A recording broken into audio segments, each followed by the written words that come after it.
अर्जुन, पण काय बिघडलं असतं तुझं जर तिला फक्त काय म्हणायचंय ते ऐकून घेतलं असतंस तर?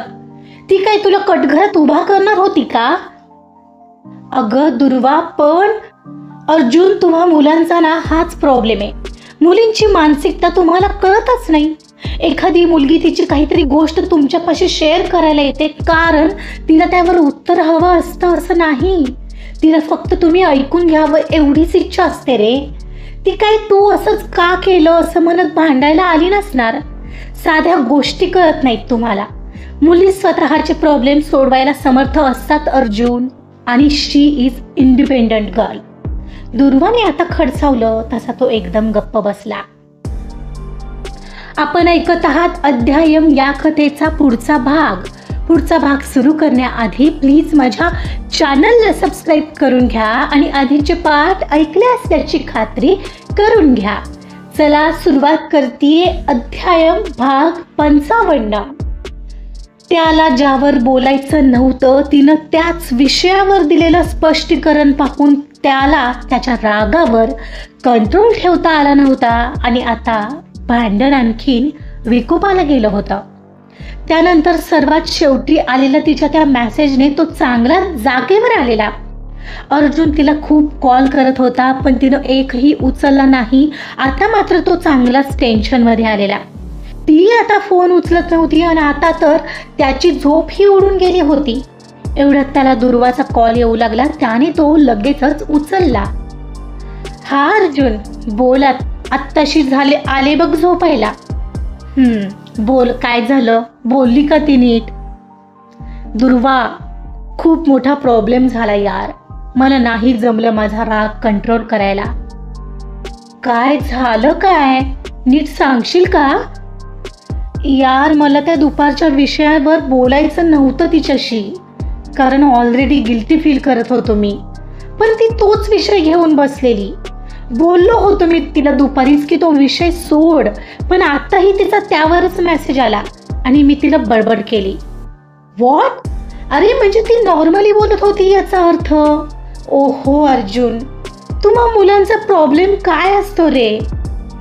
यार, मला नव्हतं बोलायचं त्या गॉगलच्या विषयावर, कारण ऑलरेडी मी तिला सॉरी बोललो होतो आणि दुपारी जे घडलं तिचा हात वगैरे पकडून ते बोलणं, त्यामुळे मला आणखीन ओशाळ्यासारखं झालेलं ग. म्हणून तिच्याशी बोलायचं थोडं टाळत होतो. हा विचार करून की चला ती नॉर्मली बोलते, म्हणजे फार काही झालं नाहीये. पण काय, तिचं तेच पुराण सुरू होतं यार. बोललो होतो तिला तो विषय नकोय, पण नाही, तिला तोच विषय हवा होता. तिला मला गिल्टी फील करवायचं होतं बस. ओहो अर्जुन, पण काय बिघडलं काय असतं तुझं जर तिला फक्त काय म्हणायचे ते ऐकून घेतलं असतंस तर? ती काय तुला कटघरात उभा करणार होती का? अगं पण अर्जुन, तुम्हा मुलांचा ना हाच प्रॉब्लेम आहे. मुलींची मानसिकता तुम्हाला कळतच नाही. एखादी मुलगी तिची काहीतरी गोष्ट तुमच्यापाशी शेअर करायला येते कारण तिला त्यावर उत्तर हवं असतंच असं नाही. तिला फक्त तुम्ही ऐकून घ्यावं एवढी इच्छा असते. ती काय तू असंच का केलं म्हणत भांडायला आली नसणार. साध्या गोष्टी कळत नाहीत तुम्हाला. मुली स्वतःचे प्रॉब्लेम सोडवायला समर्थ असतात अर्जुन, आणि शी इज इंडिपेंडंट गर्ल. दुर्वाने आता खडसावलं तसा तो एकदम गप्प बसला. तू पुन्हा काही पॅटर्न सेम रिपीट करतोयस अर्जुन, आणि असंच असेल ना तर करू दे तिला समीरशी लग्न. शी डोंट डिझर्व यू. थोडं कडू आहे पण हेच सत्य आहे. दुर्वा आता एकदम कठोरपणे म्हणाली. हे दुर्वा, don't say like that. You know I love her more than my self. आता त्याच्या आवाजात जडपणा होता. मग काय करतोयस तू असा? ऐकून घ्यायचं असणार आहे तिचं. मनातल्या गोष्टी तशाच दडवून ठेवायची सवय तुम्हा पुरुषांना असते, आम्हा मुलींना नाही. आम्हाला बस मोकळं व्हायचं असतं रे बोलून. ओके, समजलं मला. पण आता काय? ती चिडलीये दुर्वा. मी तिला खूप कॉल केले ग, पण ती उचलत नाहीये. ती बाय म्हणाली पुन्हा डिस्टर्ब नाही करणार. खूप हर्टिंग आहे ग हे. तुला शांत राहायला काय झालं होतं? हे सगळं तुझ्या गडबड केल्यामुळे होतंय. शांत राहायचं होतं अर्जुन. मी बोलले होते ना तुला थोडं शांत राहा. नाही जमलं मला यात दुर्वा. मी खरंच खूप वाईट आहे का ग? मला नाही समजून घेता येत ना कोणाला. मी खरंच कोणी सोबत असणं डिझर्व करतच नाही ना. माझ्यात काहीच चांगलं नाहीये. आता मात्र त्याला अनावर झालं. अर्जुन शांत हो आता. शांत होणारेस का? मला नाही वाटत आता ती माझ्याशी बोलेल. मला नाही समजत आहे तिला कसं मनवायचं आणि म्हणून तरी ती माझी होणार आहे का माहीत नाहीये दुर्वा. आय एम रिअली टायर्ड यार दुर्वा. हे बघ असा हतबल होऊ नकोस. थोडा वेळ दे तिला. तिला खरंच तुझ्याबद्दल काही वाटत असेल तर ती नक्कीच नॉर्मल होईल. पण आता चुकूनही असं काही वागू नको ज्याने परिस्थिती अजून चिघळेल. शांत राहून काय करायचं ते कर. ओके? बरं आता थोडं पाणी पी आणि रिलॅक्स हो बरं जरा. थोडं झोप. उद्या बघू काय होते. काय होणार आहे दुर्वा? मला नाही वाटत काही चांगलं होईल. मला आता भीती वाटते. यू नो वॉट, मला युरोपचं एक मोठं क्लायंट मिळालंय. त्याचसाठी मी उद्या एक छोटी पार्टी देत होतो ऑफिसमध्ये. उद्याचा दिवस छान असेल असं वाटत होतं मला, पण आता नाही वाटत आहे. अर्जुन शांत हो. अरे काही नाही झालंय. ओके, सगळं ठीक होणार आहे. I don't know. बरं शशांक बोलावतोय, जावं लागेल मला. तूही झोप आता, जास्त विचार करू नकोस. Good night. चल ठेवते. हो गुड नाईट. त्याने म्हणताच पुढून फोन कॉल कट झाला. अर्जुनने तिथेच बाजूला असलेली पाण्याची बॉटल उचलली आणि त्यातलं थोडं पाणी पिलं. मोबाईल हातात घेतला आणि तिला I am really very sorry असा मेसेज केला आणि बेडवर येऊन आडवा झाला आणि झोपण्याचा प्रयत्न करू लागला. दुसऱ्या दिवशी सकाळी अर्जुन जिम करून आला आणि आता आरशासमोर ऑफिसमध्ये जायला तयार होत होता. आजही त्यानेच काहीच न झाल्यासारखा सकाळी उठल्या उठल्या तिला गुड मॉर्निंग मेसेज केलेला. तो सीनही दिसत होता, पण तिचा त्यावर रिप्लाय नव्हता. ना रात्रीच्या सॉरीला काही रिप्लाय होता, ना सकाळच्या गुड मॉर्निंगला. आणि आता त्याला ते हर्ट करू लागलेलं. एकदम मन नाराज झालं होतं त्याचं. शिवाय त्याचं मन सतत मोबाईल पाहायला, तिचा रिप्लाय आला का पाहायला धावत होतं. आणि तो आला नाहीये पाहून त्याच्या मनात अजीबशी कळ उठत होती. मग मात्र त्याने सरळ मोबाईल खिशात सारला आणि लॅपटॉप आणि कारची कीज घेऊन खाली आला. सुनीताने तो खाली येताच नाश्ता सर्व केला आणि त्याचा टिफिन देऊन निघून गेली. नाश्ता झाल्यावर नाश्त्याची प्लेट सगळं काही जागच्या जागेवर ठेवून तो अखेर ऑफिसमध्ये जायला निघाला. आता ऑफिसमध्ये त्याच्या मनावर आणखी किती ओरखडे उमटणार होते त्याची कल्पना मात्र त्याला नव्हती.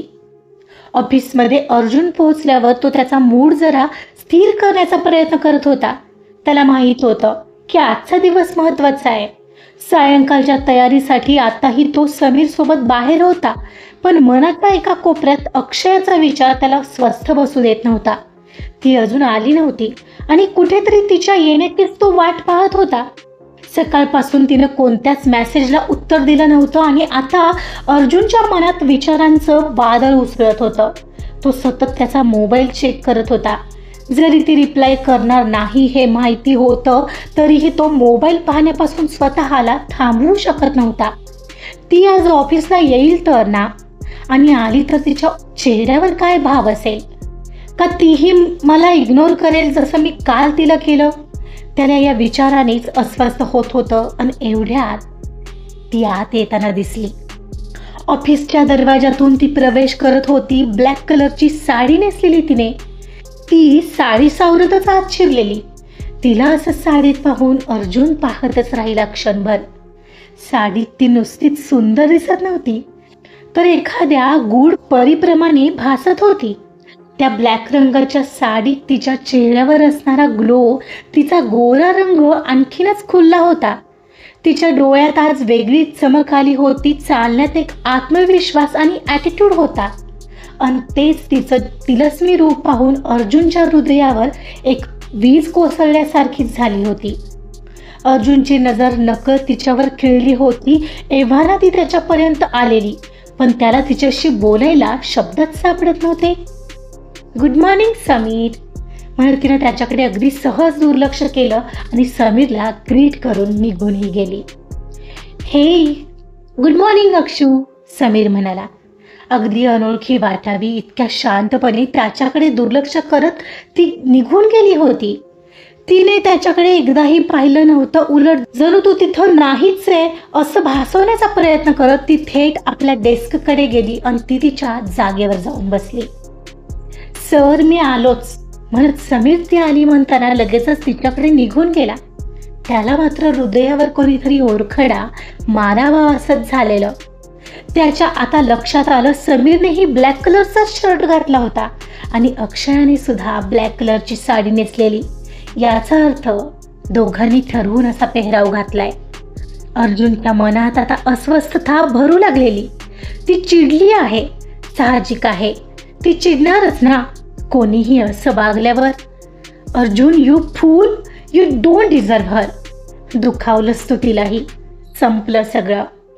ती समीरशी अगदी हसून खेळत बोलत होती आज आणि ही गोष्ट त्याला आणखीन जास्त छळत होती. कालच तर दोघं भांडत होते आणि आज सगळं व्यवस्थित झालंही दोघात. Wow great. आणि अर्जुन तू बस आता एकटाच, तो स्वतःलाच म्हणत होता. प्रत्येक वेळी अर्जुनची नजर तिच्याकडे जात होती पण ती मात्र एका साध्या कटाक्षासाठी सुद्धा तयार नव्हती. तिचं अवॉइड करणं आता अर्जुनच्या सहनशक्तीचा अंत पाहत होता. मी नाही पाहू शकत तिला असं, हे असह्य आहे. तिच्याशी मला बोलायला हवं पण तिला काय आणि कसं सांगायचं. बोलण्यासारखं काही ठेवलंयस का तू अर्जुन. हा विचार करताना तो पुन्हा पुन्हा गोंधळत होता. समीर लंच टाईमपर्यंत सगळं व्हायला हवं. मी केबिनमध्ये आहे माझ्या. त्याच्या जवळ आलेल्या समीरला सांगत तो केबिनमध्ये जायला निघाला कारण आता त्याला तिथं थांबणं अशक्य होतं. त्या ब्लॅक साडीतल्या तिला आठवून त्याचं मन प्रत्येक क्षणाला उच्चांक गाठत होतं पण तिच्या अवॉइड करण्यानं तो आणखीन अस्वस्थ होत होता आणि हतबलही फील करत होता. आजचा भाग इथं संपलेला आहे. बिचारा अर्जुन. अक्षया त्याच्याशी जशाच तसं वागते आहे ते मात्र त्याला सहन होत नाहीये. तिचा इग्नोर करणं त्याला त्रासदायक झालंय. बघूया त्याचा हा त्रास कधीपर्यंत त्याला सहन करावा लागतोय. दोघांच्यात आता सगळं ठीक होईल ना. बघूया काय होतंय. त्यासाठी ऐकत रहा अध्यायम. कथा आवडत असेल तर प्लीज लाईक करा, सबस्क्राईब करा आणि शेअर सुद्धा करा. Thank you so much.